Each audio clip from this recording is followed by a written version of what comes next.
ನಾವು ಈ ನೆಲದ ಕಾನೂನು ಏನಿದೆ ಅದರ ಪ್ರಕಾರ ನಡ್ಕೊಳ್ಳೋದು. ಕಾನೂನು ಬಿಟ್ಟು ಬೇರೆ ಏನು ಮಾಡಕ್ ಹೋಗಲ್ಲ. ನಾವು ಯಾವುದೇ ದ್ವೇಷದ ರಾಜಕಾರಣ ಮಾಡಲ್ಲ. ದರ್ಶನ್ ಅವರ ವಿಚಾರದಲ್ಲಿ ಸರ್ ಠಾಣೆಯ ಸುತ್ತ ಶಾಮಿಯಾನ ಕಟ್ಟ ಅಗತ್ಯ ಏನ್ ಕಾಣ್ತಾ ಇದೆ ಗೊತ್ತಿಲ್ಲ. ಪೊಲೀಸ್ನವರು ಏನ್ ತೀರ್ಮಾನ ಮಾಡಿದಾರೋ ನನಗೆ ಗೊತ್ತಿಲ್ಲ. ನಮ್ನೇನು ಕೇಳ್ಕೊಂಡು ಮಾಡಿಲ್ಲ.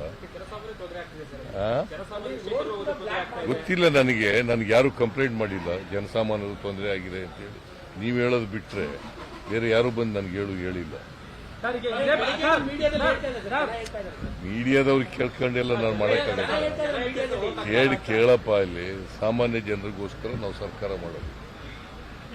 ಸಾಮಾನ್ಯ ಜನ ಏನ್ ಹೇಳ್ತಾರೆ ಹಂಗೆ ಕೇಳ್ತೀವಿ. ಸರ್, ಇದೇ ಪ್ರಕರಣದಲ್ಲಿ ಸಾಕಷ್ಟು ಜನ ತಮ್ಮ ಹತ್ರ ಬಂದಿದ್ರು, ದರ್ಶನ್ ಅವ್ರ ಪರವಾಗಿ ಲಾಬಿ ಮಾಡ್ಲಿಕ್ಕೆ ಪ್ರಭಾವಿಗಳು ಬಂದಿದ್ರು, ಪ್ರಭಾವ ಬೀರ್ಲಿಕ್ಕೆ ಅನ್ನೋದು ಒಂದು ಸುದ್ದಿ ಆಗಿತ್ತು ಸರ್. ಸುದ್ದಿ ಅಷ್ಟೇ. ಯಾರು ಬಂದಿದ್ರ ಸರ್? ಯಾರು ಬಂದಿಲ್ಲ ನನ್ನ ಹತ್ರ.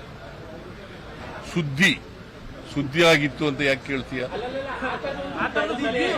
ನೋ, ಸುದ್ದಿ ಹೊರಗಡೆ ಬಂದಿತ್ತು.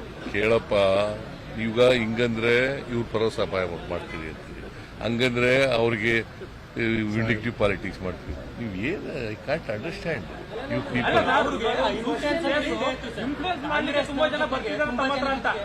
ನೋಡ್ರಿ, ಬಿಜೆಪಿಯವರು ಬೇಕು ಅಂತ ಸುಳ್ಳು ಆರೋಪಗಳನ್ನು ಮಾಡ್ತಾ ಇದ್ದಾರೆ, ಗೊತ್ತಾಯ್ತಾ? ನಾವು ಈ ನೆಲದ ಕಾನೂನು ಏನಿದೆ ಅದರ ಪ್ರಕಾರ ನಡ್ಕೊಳ್ಳೋದು, ಗೊತ್ತಾಯ್ತಾ? ಕಾನೂನು ಬಿಟ್ಟು ಬೇರೆ ಏನು ಮಾಡಕ್ ಹೋಗಲ್ಲ.